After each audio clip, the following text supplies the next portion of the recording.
think it starts with our students. I'm the only full-time staff member that does video. I'm in charge of all of our live events and all of our post-production work. My time cards are kind of a war story sometimes. When at least I get paid overtime. So the crossover season between football and basketball is something special.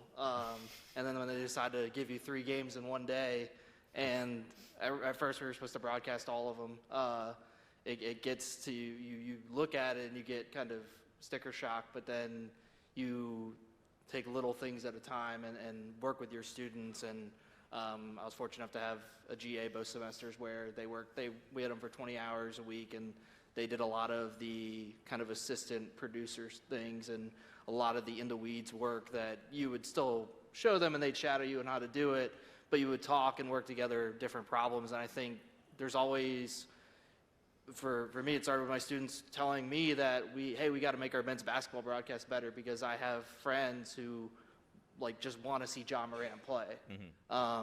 And so we thought, okay, well, we don't have talkback, we don't have IFB, we don't have this kind of thing with our talent. We're simulcasting our radio.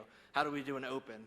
Well, we can shoot it the day before and edit it and make it just as you'd see it on ESPN and just roll it through the program. How do we make our 4 cameras look like 6? Well, we just need talented camera operators. We were lucky to have a couple of freelancers, but then it was students who said, hey, I was watching this. This is how I'm going to run a high camera, because I was watching all these different games. And so you learn different tips and tricks from everybody else. It's kind of like a case, copy and steal everything is the slogan I've heard. And you just find different ways to work with what you got. Because you can't really, once the season starts, especially once the fiscal year starts, your budget that you thought you had is now spent. So you have to continue working and work with what you have. Sure.